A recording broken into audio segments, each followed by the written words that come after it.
ആവേശമായി പാലക്കാട്ട് പ്രധാനമന്ത്രി നരേന്ദ്രമോദിയുടെ റോഡ് ഷോ. തെരഞ്ഞെടുപ്പ് പ്രഖ്യാപനത്തിന് ശേഷം ആദ്യമായി കേരളത്തിലെത്തിയ മോദിക്ക് പ്രവർത്തകർ ഊഷ്മള വരവേൽപ്പാണ് പാലക്കാട്ട് നൽകിയത്. 5 വിളക്ക് മുതൽ ഹെഡ് പോസ്റ്റ് ഓഫീസ് വരെ റോഡ് ഷോയിൽ മോദി പങ്കെടുത്തു. പാലക്കാട് പൊന്നാനി സ്ഥാനാർത്ഥികൾ പ്രധാനമന്ത്രിക്കൊപ്പം വാഹനത്തിലുണ്ടായിരുന്നു. അതേസമയം മലപ്പുറം സ്ഥാനാർത്ഥി ഡോക്ടർ അബ്ദുൾ സലാമിനെ ഒഴിവാക്കിയത് വിവാദമായി. 2016-ൽ കേരളത്തെ സൊമാലിയയോട് ഉപമിച്ച മോദി കേരളത്തിലെ ജനങ്ങളോട് മാപ്പ് പറയുമോ എന്ന് ജയറാം രമേശ് ചോദിച്ചു. പ്രധാനമന്ത്രി വന്നതുകൊണ്ട് BJP ജയിക്കില്ലെന്ന് CPM-ഉം പറയുന്നു. LDF-നെയും UDF-നെയും മോദിയുടെ സന്ദർശനം അസ്വസ്ഥമാക്കുന്നുവെന്നതാണ് K. സുരേന്ദ്രന്റെ മറുപടി. കേരളത്തിനും തമിഴ്നാടിനും അർഹതപ്പെട്ട വിഹിതം കേന്ദ്രം നൽകുന്നില്ല എന്നത് രണ്ടിടത്തും തെരഞ്ഞെടുപ്പിലെ പ്രധാനപ്പെട്ട പ്രചാരണ വിഷയമാണ്. വിവേചനം കാട്ടുന്ന കേന്ദ്രം എന്ന പരാതി തുടർ സന്ദർശനങ്ങൾ കൊണ്ട് മായ്ക്കാൻ പ്രധാനമന്ത്രിക്കാകുമോ? മോദിയുടെ തുടർ സന്ദർശനങ്ങൾ വോട്ടാകുമോ? കേരളത്തിൽ താമര വിരിയുമോ? പരിശോധിക്കാം. സ്വാഗതം.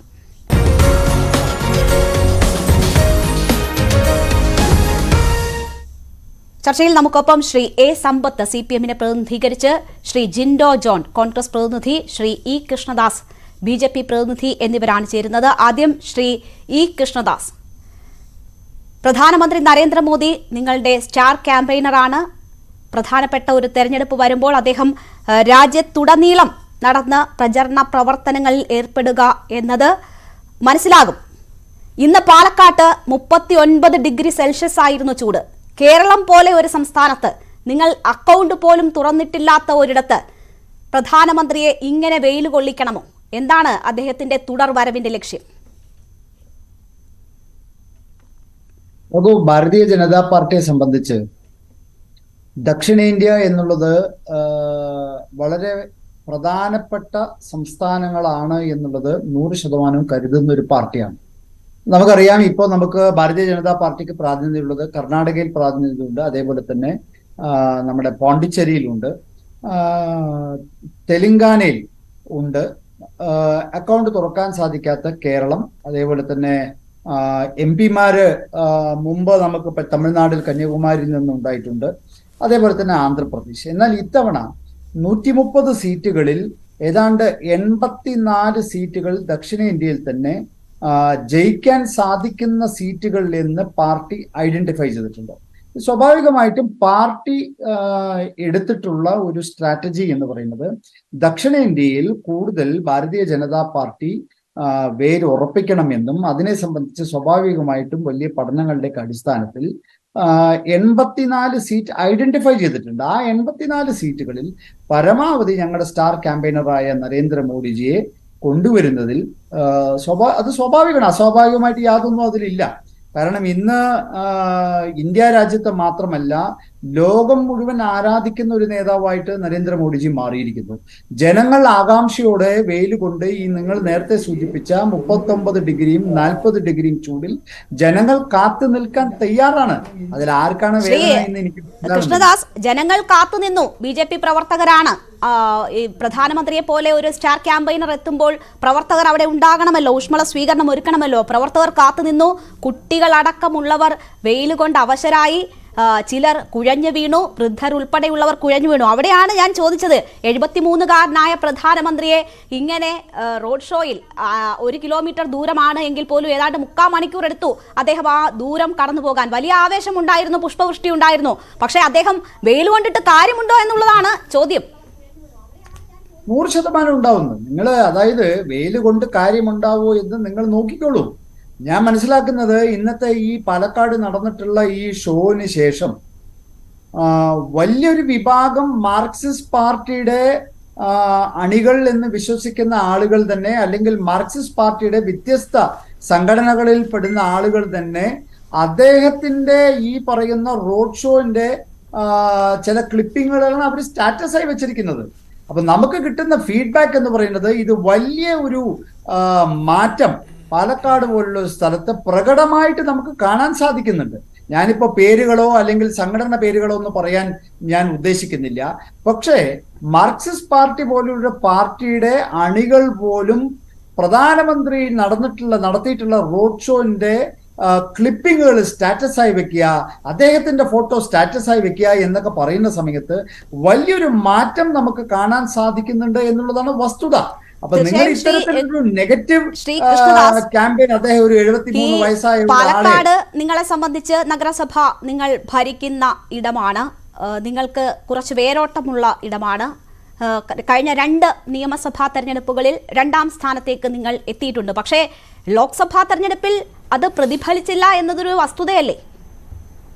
പാലക്കാട് മാത്രമല്ലെന്ന്, 2ാം സ്ഥാനത്ത് മലമ്പുഴ പോലൊരു മണ്ഡലത്തിൽ VS അച്യുതാനന്ദനെതിരെ മത്സരിച്ച് 50,000-ൽ വോട്ട് വാങ്ങി 2ാം സ്ഥാനത്ത് എത്തുന്ന ആളാണ് ഞങ്ങളുടെ സ്ഥാനാർത്ഥി. അദ്ദേഹം ഞങ്ങളുടെ സംസ്ഥാന ജനറൽ സെക്രട്ടറിയാണ്. അപ്പോൾ 2 മണ്ഡലങ്ങളിൽ ഞങ്ങൾക്ക് 2ാം സ്ഥാനവും 50,000 വോട്ടുമുണ്ട്. ഇതുകൂടാതെ ഒറ്റപ്പാലം, ഷൊർണൂർ, പക്ഷേ ഇവിടങ്ങളിൽ തന്നെ, ഈ മണ്ഡലങ്ങളിൽ തന്നെ ലോക്സഭാ തെരഞ്ഞെടുപ്പ് വരുമ്പോൾ അത് പ്രതിഫലിച്ചില്ല എന്നതാണ് ഞാൻ ചൂണ്ടിക്കാട്ടിയത്. അല്ല, എല്ലാ തെരഞ്ഞെടുപ്പുകളും ഒരുപോലെയാണോ? അല്ലല്ലോ. ത്രിപുരയിൽ യാതൊരു വിധത്തിലൊരു ലക്ഷണവും ഭാരതീയ ജനതാ പാർട്ടി ജയിക്കുമെന്നും ഉണ്ടായിരുന്നില്ല. അവിടെ ഭരണത്തിൽ വന്നില്ലേ, ജയിച്ചില്ലേ? ഇത്തരത്തിൽ നിങ്ങളിപ്പോ തമിഴ്നാട്ടിൽ കാണുന്ന വലിയൊരു മോഡി തരംഗം, അവിടെ അണ്ണാമലയുടെ നേതൃത്വത്തിൽ കാണുന്നത് പുതിയൊരു അനുഭവമല്ലേ? അപ്പൊ സ്വാഭാവികമായിട്ടും ജനം മാറി ചിന്തിക്കുന്നുണ്ട്. വികസനം വരണം എന്നുണ്ടെങ്കിൽ മോഡി വരണം എന്ന് ജനം വിശ്വസിക്കുന്നു. അതിൽ ആർക്കും തെറ്റു പറയാൻ സാധിക്കില്ല. ഈ സംസ്ഥാന സർക്കാർ അമ്പയെ പരാജയപ്പെട്ടിരിക്കുന്നു. ശമ്പളം കൊടുക്കാൻ സാധിക്കുന്നില്ല, പെൻഷൻ കൊടുക്കാൻ സാധിക്കുന്നില്ല. ഇതൊക്കെ ഒരു വശത്ത് നടക്കുമ്പോൾ തന്നെ കോളേജുകളിലെ റാഗിംഗ്, SFIയുടെ ആക്രമം, ഇത്തരത്തിൽ സമൂഹത്തിൽ വലിയൊരു വളരെ വേദനിപ്പിക്കുന്ന സംഭവങ്ങൾ നടക്കുമ്പോഴും മറുവശത്ത് വികസനത്തിന്റെ വലിയൊരു വേലിയേറ്റം BJPക്ക് നടത്താൻ സാധിക്കുന്നുണ്ട്. അതുതന്നെയാണ് ഞങ്ങളുടെ ആത്മവിശ്വാസം. ഭാരതീയ ജനതാ പാർട്ടി 3ാം വട്ടവും കേന്ദ്രത്തിൽ വരും എന്ന് ഞങ്ങൾ ഉറപ്പിച്ചു പറയുന്നത്. അതിന് കേരളത്തിന് വിഭിന്നമായിട്ട് ചിന്തിക്കാൻ സാധിക്കില്ല. കേരളത്തിലെ ജനങ്ങൾ ഈ 2 മുന്നണിക്കും വോട്ട് ചെയ്തിട്ട് പ്രത്യേകിച്ച് കാര്യമൊന്നുമില്ല എന്ന് കേരളത്തിലെ ആളുകൾ മനസ്സിലാക്കിയിട്ടുണ്ട്. ശരി, അതാണ് BJPയുടെ ആത്മവിശ്വാസം. അതിനുവേണ്ടിയുള്ള പ്രയത്നമാണ് അവരുടെ ഭാഗത്തു നിന്നും ഉണ്ടാകുന്നത്. ദക്ഷിണേന്ത്യയെ സംബന്ധിച്ച് അവർക്കൊരു പുതിയ മിഷനുണ്ട്, അതനുസരിച്ച് അവർ മുന്നോട്ട് പോകുന്നു. പ്രധാനമന്ത്രി തന്നെ മുന്നിൽ നിന്ന് നയിക്കുന്നു. ശ്രീ ജിൻഡോ ജോൺ, പ്രധാനമന്ത്രി ഇത് ആദ്യമല്ല കേരളത്തിൽ പ്രചരണത്തിനെത്തുന്നത്. 2019-ലും BJPയുടെ സ്റ്റാർ ക്യാമ്പയിനർ പ്രധാനമന്ത്രി നരേന്ദ്രമോദി ആയിരുന്നു. അക്കൗണ്ട് തുറന്നിട്ടില്ല എങ്കിൽ പോലും കേരളത്തിലും അദ്ദേഹം പ്രചരണ രംഗത്ത് ഏതാണ്ട് സമാനമായ നിലയിൽ തന്നെ ശ്രദ്ധ പുലർത്തിയിട്ടുള്ള കാര്യം നമുക്ക് ഓർമ്മയുള്ളതാണ്. പക്ഷേ എന്തുകൊണ്ട് ഇത്തവണ പ്രധാനമന്ത്രിയുടെ വരവ് നിങ്ങളെ അസ്വസ്ഥപ്പെടുത്തുന്നു? ഇന്ന് ജയറാം രമേശ് 2014-ലെ സൊമാലിയ പരാമർശം എടുത്തു കാട്ടുന്നു, തമിഴ്നാടിനോട് ചെയ്തത് ചൂണ്ടിക്കാട്ടുന്നു. അപ്പോൾ പ്രധാനമന്ത്രി അടിക്കടി സംസ്ഥാനത്ത് എത്തുന്നത് നിങ്ങളെ അസ്വസ്ഥപ്പെടുത്തുന്നുണ്ടോ? നിങ്ങൾക്ക് അതിൽ ഏതെങ്കിലും തരത്തിലുള്ള ആശങ്കകളുണ്ടോ?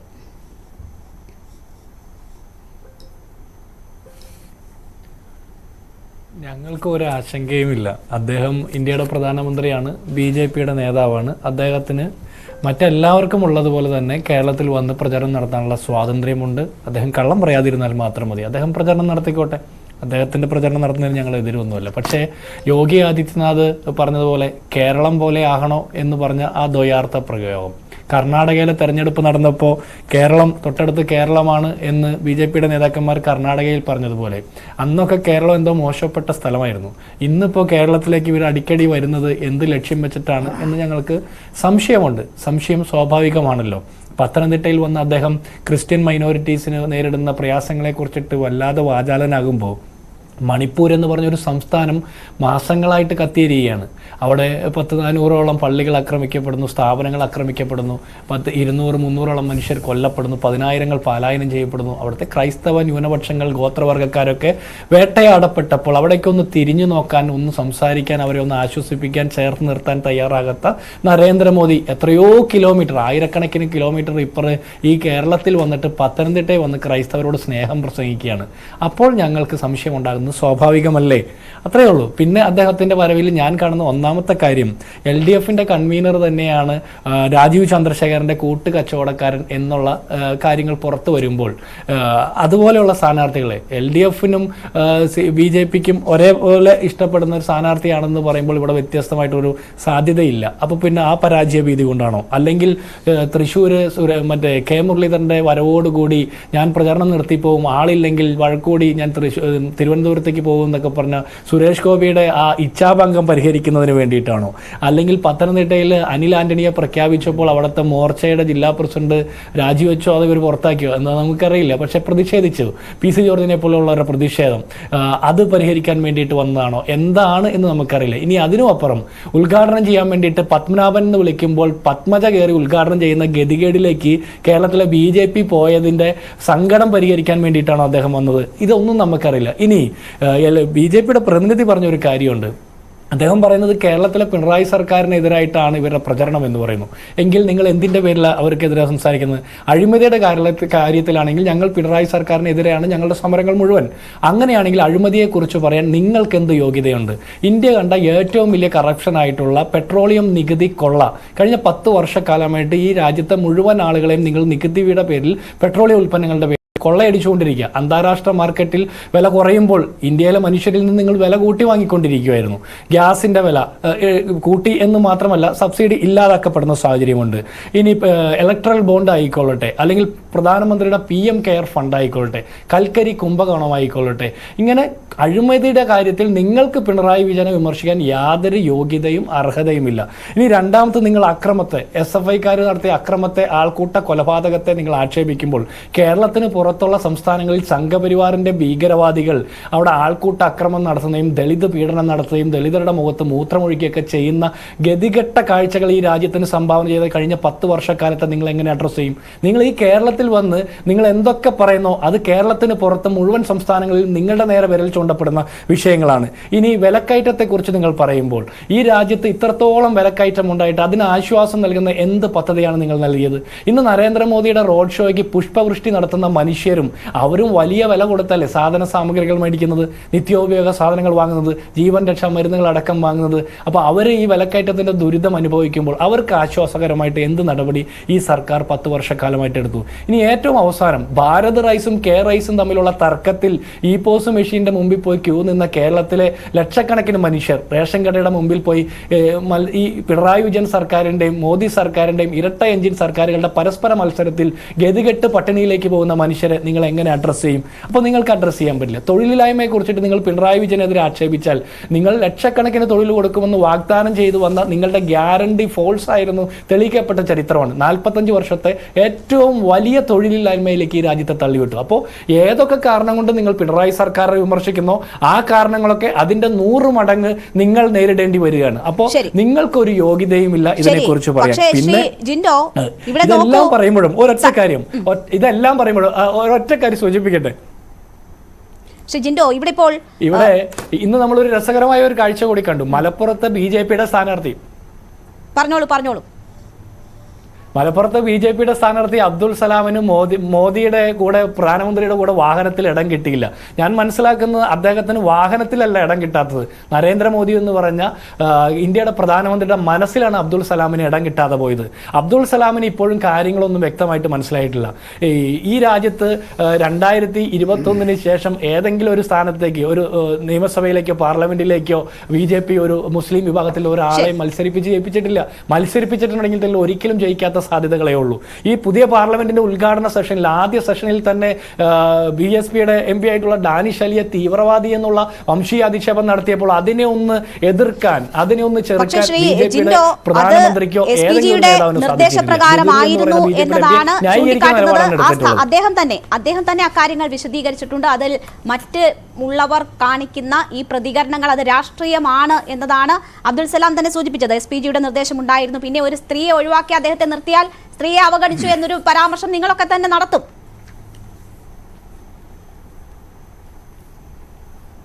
അങ്ങനെയല്ല. ഈ പ്രധാനമന്ത്രിയുടെ വാഹനത്തിൽ ക്യാമറാമാൻ അടക്കമുള്ള സംവിധാനം ഉണ്ടായിരുന്നു. ആ ക്യാമറാമാനെ മാറ്റി നിർത്തി കഴിഞ്ഞാൽ അബ്ദുൾ സലാമിന് സ്ഥലം കിട്ടുമായിരുന്നു. ഒരു സ്ത്രീയെ ഒഴിവാക്കണമെന്ന് ഞങ്ങൾ പറഞ്ഞില്ലല്ലോ. അപ്പം പ്രധാനമന്ത്രിയെ സംബന്ധിച്ചിടത്തോളം അബ്ദുൾ സലാം എന്ന് പറഞ്ഞ മുസ്ലിം നാമധാരിയായിട്ടുള്ള BJPയുടെ സ്ഥാനാർത്ഥിയേക്കാൾ വലുത് അദ്ദേഹത്തിന്റെ പടം എടുക്കാൻ വരുന്ന ക്യാമറാമാൻ തന്നെയാണ് എന്നാണ് നമുക്ക് മനസ്സിലാകുന്നത്. ഇത് അബ്ദുൾ സലാമിന് മനസ്സിലായിട്ടില്ല.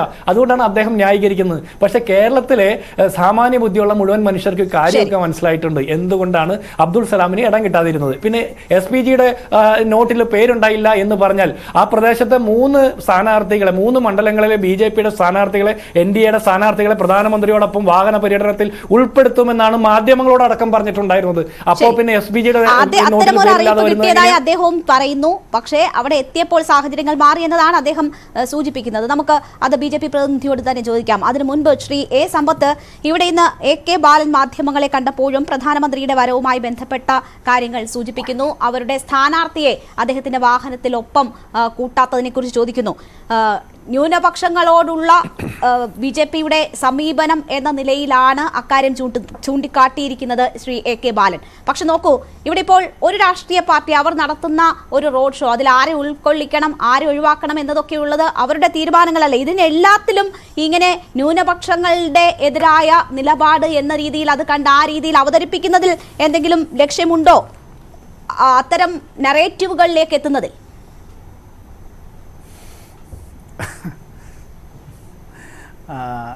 രേണുക, ഇന്ന് ഇന്ത്യയുടെ പ്രധാനമന്ത്രിയുടെ കേരള സന്ദർശനവുമായി ബന്ധപ്പെട്ട് ഉണ്ടായിട്ടുള്ള വാർത്തകളും അതിനെ സംബന്ധിച്ച് പരസ്പരമുള്ള അഭിപ്രായങ്ങൾ, വിമർശനങ്ങൾ, അതാണല്ലോ ഇപ്പോൾ ഞങ്ങൾ 3 പേരും ഈ ചർച്ചയിൽ പങ്കെടുക്കുന്നതിന് കാരണമായി താങ്കളും ക്ഷണിച്ചത്. ഒരു സ്റ്റാർ ക്യാമ്പയിനർ, അത് ഏത് രാഷ്ട്രീയ പാർട്ടിയുടേതോ ആകട്ടെ, ഞാൻ ആരെയും വ്യക്തിപരമായി എന്തെങ്കിലും പരാമർശം നടത്താനേ അല്ല, അങ്ങനെ ദയവായി ചിന്തിക്കുകയും ചെയ്യരുത്. അങ്ങനെ ഒരു സ്റ്റാർ ക്യാമ്പയിനർ ഇപ്പോൾ BJPയെ സംബന്ധിച്ച് നിലവിലെ ഇന്ത്യൻ പ്രധാനമന്ത്രിയേക്കാൾ വലിയൊരു സ്റ്റാർ ക്യാമ്പയിനറെ കൊണ്ടുവരാനില്ല. മുമ്പാണെങ്കിൽ ട്രംപിനെ കൊണ്ടുവരാമായിരുന്നു. ഇനിയിപ്പോൾ ട്രംപ് കഴിഞ്ഞ US പ്രസിഡൻഷ്യൽ തെരഞ്ഞെടുപ്പിൽ പരാജയപ്പെട്ടു പോയതുകൊണ്ട് ഇനി അങ്ങനെ കൊണ്ടുവരുന്നൊരു സാധ്യതയെക്കുറിച്ച് നമ്മളിപ്പോൾ ആലോചിക്കേണ്ടതില്ല.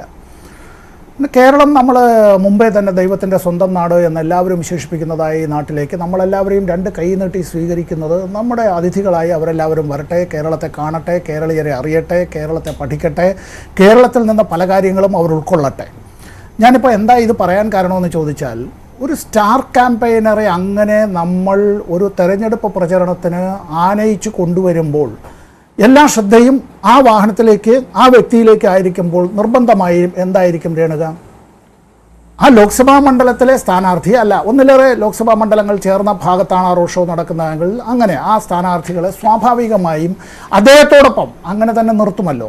ഒപ്പം ചിലപ്പോൾ പരമാവധി സംസ്ഥാന നേതാക്കളായിട്ടുള്ള ആരെങ്കിലും ഒരാൾ, ജില്ലാ നേതാക്കളായിട്ടുള്ള ആരെങ്കിലും ഒരാൾ, അങ്ങനെ വളരെ ഒരു പരിമിതമായ നമ്പറായിരിക്കും. പക്ഷേ നിർബന്ധമായും ആ രാഷ്ട്രീയ കക്ഷിയുടെ സ്ഥാനാർത്ഥി ആ പ്രത്യേക മണ്ഡലത്തിലെ മുഖമാണ്.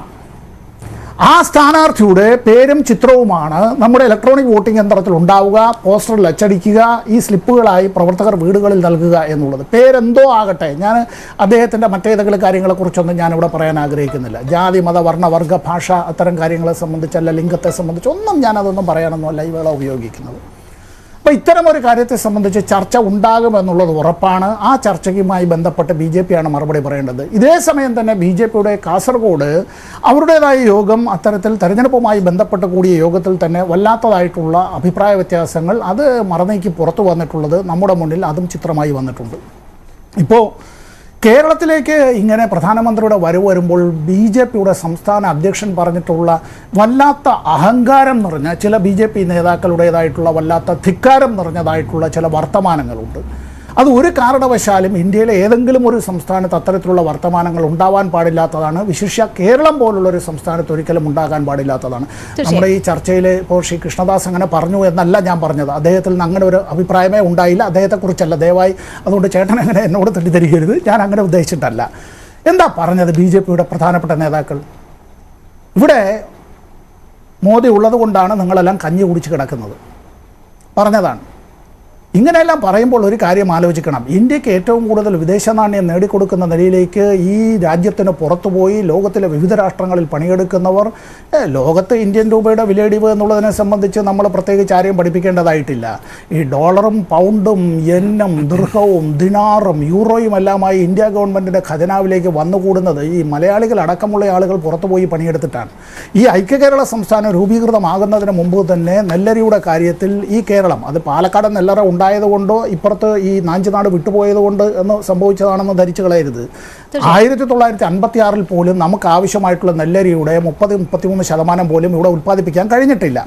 നമ്മളിവിടെ ഇന്ത്യ ഗവൺമെൻറ്റാണ് പിന്നീട് ഈ നമ്മളോട് നാണ്യവിളകളും പലതും അത്തരത്തിൽ നട്ടു നനച്ചു വളർത്താനും അധ്വാനിക്കാനും എല്ലാം പറഞ്ഞത്. നമ്മളെ സംബന്ധിച്ചിടത്തോളം നമ്മുടെ പരിമിതമായ ഭൂമിയാണുള്ളത്, നമ്മുടെ ജനസാന്ദ്രത വളരെ കൂടുതലാണ്.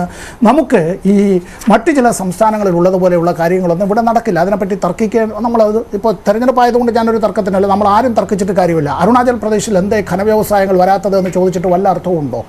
വടക്കിഴക്കൻ സംസ്ഥാനങ്ങളിൽ പോയി എന്തേ നിങ്ങൾ കാർ ഫാക്ടറി ഇല്ലാത്തതെന്ന് ചോദിച്ചിട്ട് വല്ല കാര്യമുണ്ടോ? ഇപ്പോൾ കേരളം പോലെ ജനസാന്ദ്രത കൂടിയ ഒരു സംസ്ഥാനത്ത് വന്നിട്ട് നിങ്ങൾ ന്യൂക്ലിയർ പവർ പ്ലാന്റ്, അപ്പം ഇന്ത്യയിൽ നമുക്ക് പവർ കട്ടില്ലാത്ത ഒരു സംസ്ഥാനം ഇന്ന് കേരളമാണ്. അതുകൊണ്ടാണ് നമുക്ക് ഇങ്ങനെയെങ്കിലും കഴിയാൻ കഴിയുന്നത്. ഈ സംസ്ഥാനത്തിലെ ജനങ്ങളെ ഇത്തരത്തിൽ ഈ 2 ദിവസത്തിന് മുമ്പ് തന്നെ ഇതുപോലെ ഒരു നേതാവ് പറഞ്ഞുള്ളൂ, നന്ദി വേണം, നന്ദി എന്നുള്ളത്. എന്താ, നമ്മളൊന്നും ഈ ഇന്ത്യൻ യൂണിയനിലുള്ള അംഗങ്ങളല്ലയോ? 29 സംസ്ഥാനങ്ങളെ 28ആയി വെട്ടിച്ചുരുക്കിയത് തന്നെ BJP ആണ്. അപ്പോഴും കേരളം ഒരു സംസ്ഥാനമാണ്. ഇത് അടിമ ഉടമ ബന്ധമല്ല, അത് മനസ്സിലാക്കണം. ഇന്ത്യയിൽ അധികാരത്തിലുണ്ട് എന്നുള്ളത് കൊണ്ട് ആ പാർട്ടിയുടെ നേതാക്കൾ കേരളത്തിൽ ഇത്തരത്തിലുള്ള വിടുപണി, ഞാനത് ഇൻവെർട്ടഡ് കോമയിൽ പറയുകയാണ്, ചെയ്യുമ്പോൾ നമ്മളെ സഹോദരീ സഹോദരന്മാരായി കാണാൻ കഴിയണം. നിർഭാഗ്യവശാൽ ചില യൂണിയൻ സഹമന്ത്രിമാർ പോലും ചെയ്തിട്ടുള്ളത് എന്ന് വെച്ചാൽ കേരളത്തിന് അർഹമായത് തട്ടിത്തെറിപ്പിക്കാനും കേരളീയരെ മാനം കെടുത്താനും കേരളത്തിലെ സർക്കാരിനെതിരെ അധിക്ഷേപങ്ങൾ ചൊരിയാനും അത്തരത്തിലുള്ള കാര്യങ്ങളാണ്. രാഷ്ട്രീയമായ അഭിപ്രായ വ്യത്യാസങ്ങൾ ഉണ്ട് എന്നുള്ളത് ശരിയാണ്. ആ രാഷ്ട്രീയമായ അഭിപ്രായ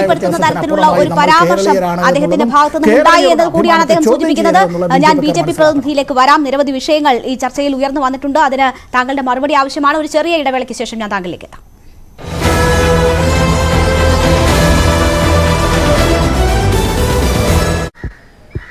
പാലക്കാട് നിയമസഭാ മണ്ഡലങ്ങളിൽ BJP 2ാം സ്ഥാനത്തേക്ക് എത്തിയ സാഹചര്യമുണ്ട്.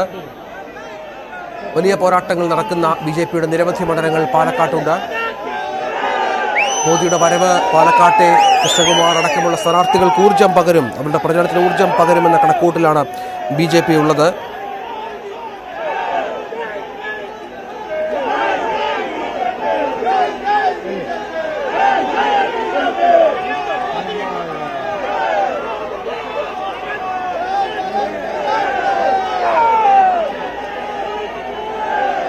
വാഹനത്തിന് ഇരുവശവും പ്രവർത്തകർ നിറഞ്ഞു നിൽക്കുന്നു.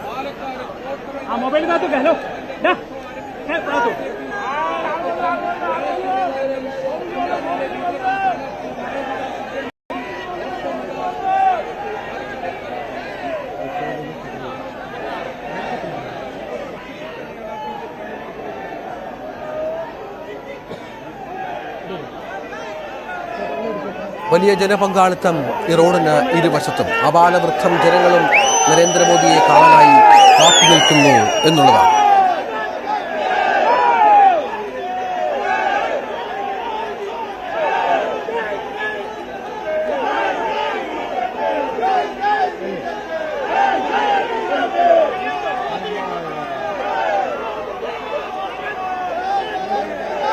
ആവേശോജ്വലമായ സ്വീകരണം നൽകിയാണ് പ്രവർത്തകർ നരേന്ദ്രമോദിയെ വരവേൽക്കുന്നത്.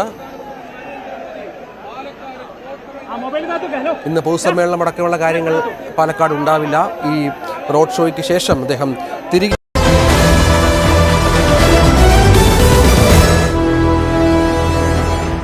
വീണ്ടും ചർച്ചയിലേക്ക്. ശ്രീ കൃഷ്ണദാസ്, ഇവിടെ ആദ്യം ചൂണ്ടിക്കാട്ടിയ കാര്യം അബ്ദുൽ സലാമിനെ വാഹനത്തിൽ കയറ്റിയിട്ടില്ല എന്നതാണ്. ന്യൂനപക്ഷങ്ങൾ BJPയിലെത്തിയാൽ അവർ മാറ്റി നിർത്തപ്പെടും എന്നതിൻ്റെ സൂചനയാണ് ഇത് എന്നതാണ് ശ്രീ AK ബാലൻ ഇന്ന് സൂചിപ്പിച്ചത്. എന്തുകൊണ്ട് അദ്ദേഹത്തെ ഒഴിവാക്കി? അദ്ദേഹത്തിന് വാഹനത്തിൽ പോകണം എന്ന നിർദ്ദേശം ഉണ്ടായിരുന്നതാണ്, അദ്ദേഹത്തെ ഒഴിവാക്കിയെന്നതാണ് ചോദ്യം. ന്യൂനപക്ഷ വിഭാഗത്തിൽപ്പെട്ട ആളായതുകൊണ്ട് മാത്രം ഒഴിവാക്കപ്പെട്ടു എന്നതാണ് എതിർകക്ഷികൾ ചൂണ്ടിക്കാട്ടിയ കാര്യം. ഈ ആരോപണം ഉന്നയിക്കുന്ന എതിർകക്ഷികൾക്ക് ലവലേശം ബോധമില്ല എന്നുള്ളതാണ് വസ്തുത. ഈ പരിപാടി നടക്കുന്നത് പാലക്കാടാണ്. പാലക്കാട് ജില്ലയിലെ 12 നിയമസഭാ മണ്ഡലങ്ങൾ വരുന്നത് 3 ലോക്സഭാ മണ്ഡലങ്ങളിലായിട്ടാണ്. 1 പാലക്കാട്, 2 ആലത്തൂര്, 3 പൊന്നാനി. പൊന്നാനി ലോക്സഭയില് 1 നിയോജക മണ്ഡലം, തൃത്താല നിയോജക മണ്ഡലമാണ് വരുന്നത്. സ്വാഭാവികമായിട്ടും ആലത്തൂര് BJPക്ക് സ്ഥാനാർത്ഥി ഇല്ലാത്തത് കൊണ്ട് പാലക്കാട് ജില്ലയിലുള്ള 2 ലോക്സഭാ മണ്ഡലങ്ങൾ പ്രതിനിധീകരിക്കുന്ന സ്ഥാനാർത്ഥികളെ മാത്രമേ വണ്ടിയിൽ കയറ്റിയിട്ടുള്ളൂ. ഇതിൽ ആരെങ്കിലും മതത്തിന്റെ അടിസ്ഥാനത്തിൽ പക്ഷേ ശ്രീ അബ്ദുൽ സലാം തന്നെ പറയുന്നു അദ്ദേഹത്തിന് ക്ഷണമുണ്ടായിരുന്നു, അദ്ദേഹം എത്തിയത് അങ്ങനെ ഒരു നിർദ്ദേശപ്രകാരമാണ് എന്നതാണ് മാധ്യമങ്ങൾക്കും നേരത്തെ അറിയാൻ കഴിഞ്ഞിരുന്നത്. നോക്കൂ, സ്വാഭാവികമായിട്ടും തൊട്ടടുത്ത ഒരു ലോക്സഭാ മണ്ഡലത്തിലെ ഒരാളെ ക്ഷണിക്കുന്നതിൽ തെറ്റില്ല. പക്ഷേ ഈ പരിപാടി പാലക്കാട് ജില്ലാ കമ്മിറ്റി നടത്തിയിട്ടുള്ള പരിപാടിയിൽ പാലക്കാട് ജില്ലയിൽ വരുന്ന ലോക്സഭാ മണ്ഡലത്തിലെ ആളുകളെ മാത്രമാണ് വണ്ടിയിൽ കയറ്റിയിരിക്കുന്നത്. ഇപ്പൊ ആലത്തൂർ മണ്ഡലത്തിൽ സ്ഥാനാർത്ഥി ഇല്ലാത്തത് കൊണ്ട് ആരും വണ്ടിയിൽ കയറിയില്ല. സ്വാഭാവികമായിട്ടും ഈ ജില്ലയിലെ പ്രവർത്തകരാണല്ലോ ഈ പരിപാടിയിലേക്ക് വന്നത്.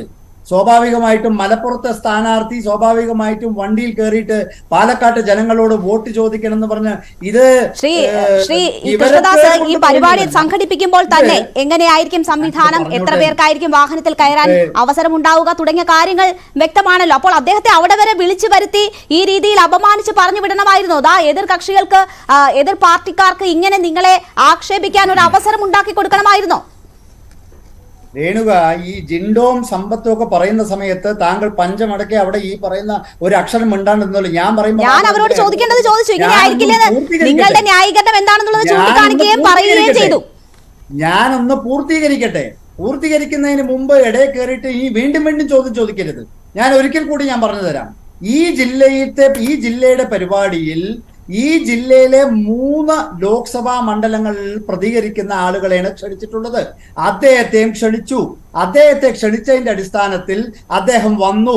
അദ്ദേഹം പ്രധാനമന്ത്രിക്ക് ഈ പറഞ്ഞ രീതിയിൽ അദ്ദേഹം കൈ കൊടുത്തു. വണ്ടിയിൽ കയറിയില്ല എന്ന് മാത്രം. അദ്ദേഹത്തിന് പരാതിയില്ല, ആർക്കും പരാതിയില്ല. CPM-നാണോ പരാതി?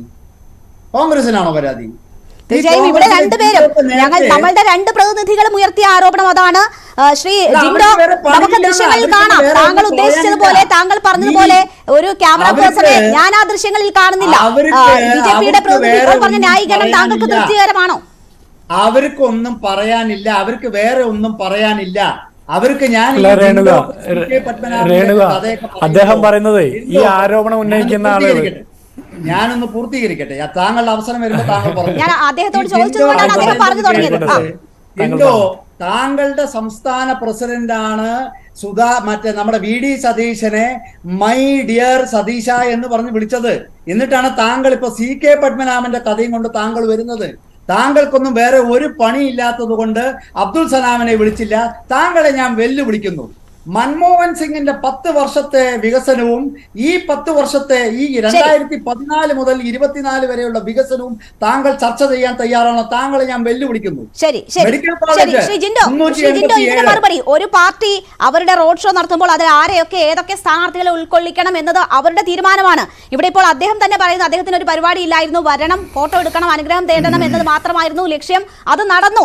മറ്റ് വിവാദങ്ങളൊക്കെ രാഷ്ട്രീയമാണെന്ന് പറയുന്നു. ഇപ്പോൾ അദ്ദേഹം അക്കാര്യങ്ങൾ വിശദീകരിക്കുകയും ചെയ്തു. താങ്കൾ പറഞ്ഞതുപോലെ ഒരു ഫോട്ടോ അല്ലെങ്കിൽ ഏതെങ്കിലും ക്യാമറ പേഴ്സൺ അതിനെ ഞാൻ കാണുന്നതുമില്ല. വളരെ ചുരുക്കി മറുപടി. ആ വിഷയം അവസാനിപ്പിക്കാം, നമുക്ക് വേറെ കാര്യങ്ങൾ സംസാരിക്കാനുണ്ട്. അല്ല രേണുക, ഇതില് അല്ല തീർച്ചയായിട്ടും രേണുക, ഇതിൽ BJP-യുടെ പ്രതിനിധി പറയുന്നത് ഇവരുടെ പാർട്ടിയുടെ നേതാവ് റോഡ് ഷോ നടത്തുന്നതിൽ ഇവർ ആരെ വെക്കുകയോ വെക്കാതിരിക്കുകയോ ഒറ്റയ്ക്ക് നടത്തുകയോ അതൊന്നും നമ്മുടെ തർക്കമല്ല. പക്ഷേ ഇതൊന്നും മാധ്യമങ്ങളിൽ വാർത്ത വന്നപ്പോൾ അബ്ദുൽ സലാമിനുണ്ടായ വിഷമം നമുക്ക് മനസ്സിലായല്ലോ. അതുകൊണ്ട് ഞാനത് പറഞ്ഞ അദ്ദേഹം തന്നെ അതിന് പറഞ്ഞുകൊണ്ട് ഈ ആരോപണം ഉന്നയിക്കുന്നവർക്ക് ലെവലേശം ബോധമില്ലാത്തവരുന്ന അങ്ങനെയാണെങ്കിൽ നിങ്ങൾ ഉദ്ദേശിക്കുന്നത്. അല്ല സാർ, ഞാനൊന്ന് പറഞ്ഞോട്ടെ. താങ്കൾ പറഞ്ഞപ്പോൾ ഞാൻ മിണ്ടാതിരുന്നില്ലേ സാറേ? ഞാനൊന്ന് പറഞ്ഞോട്ടെ. നിങ്ങൾ BJP-കാരുടെ വിഷമം തീർക്കലല്ല ഞങ്ങളുടെ പ്രശ്നം. ഞാനൊന്ന് പറഞ്ഞോട്ടെ. താങ്കൾ സംസാരിച്ചു ചോദിച്ചപ്പോൾ ഇടപെട്ടത് ലെവലേശം ബോധമില്ലാത്തവരും താങ്കൾ ഉദ്ദേശിച്ചത് അദ്ദേഹത്തെ. ഓ സാർ, താങ്കള് മിണ്ടാതിരിക്കുകയാണെങ്കിൽ ഞാൻ പറയാം, അല്ലെങ്കിൽ താങ്കൾ പറഞ്ഞോളൂ. താങ്കൾ പറഞ്ഞ ലെവലേശം ബോധമില്ലാത്ത ആളെന്ന് ഉദ്ദേശിച്ചത് മിക്കവാറും അബ്ദുൽ സലാമിനെ ആയിരിക്കും. കാരണം അദ്ദേഹമാണല്ലോ പറഞ്ഞേ എന്റെ പേരുണ്ടായിരുന്നു, എന്നോട് വരാൻ പറഞ്ഞു, വന്നപ്പോൾ അതിൽ സ്ഥലം ഉണ്ടായില്ല, അതുകൊണ്ട് കയറ്റിയില്ലെന്ന്. അപ്പൊ അതുകൊണ്ട് താങ്കളായിരിക്കും ആ ഉദ്ദേശിച്ചത് അവരെയായിരിക്കും. ബാക്കി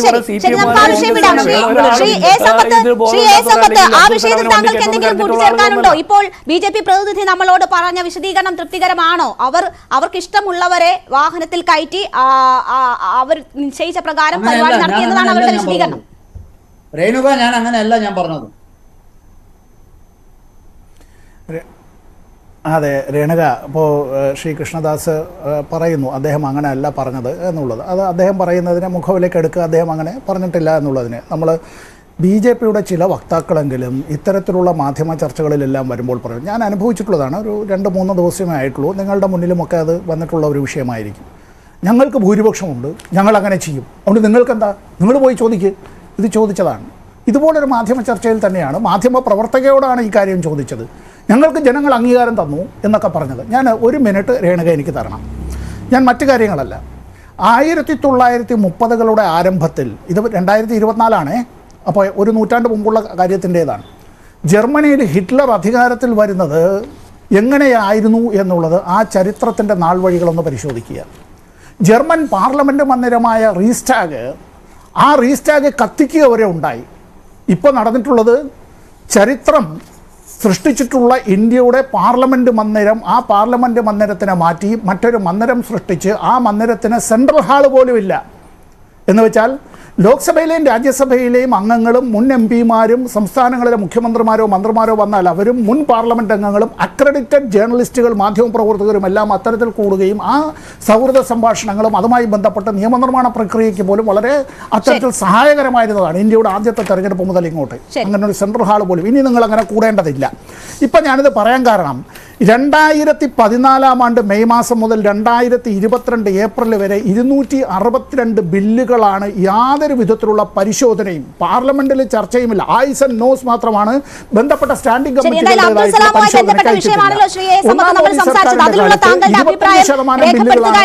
ഞാനും പറഞ്ഞിരുന്നത്.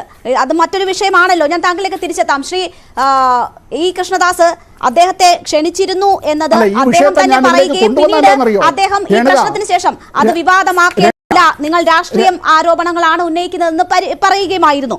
ഇവിടെ ഇപ്പോൾ താങ്കൾ പറഞ്ഞു ഞാൻ പറഞ്ഞതല്ല താങ്കളുടെ കൺക്ലൂഷൻ താങ്കൾ പറഞ്ഞത് എന്നതും സൂചിപ്പിക്കുകയുണ്ടായി. എന്തായാലും ഇത് തെരഞ്ഞെടുപ്പിൽ ഉൾപ്പെടെ ചൂണ്ടിക്കാട്ടുന്ന ഒരു സാഹചര്യമായി മറ്റു പാർട്ടികൾ ഉപയോഗപ്പെടുത്തുകയാണ്.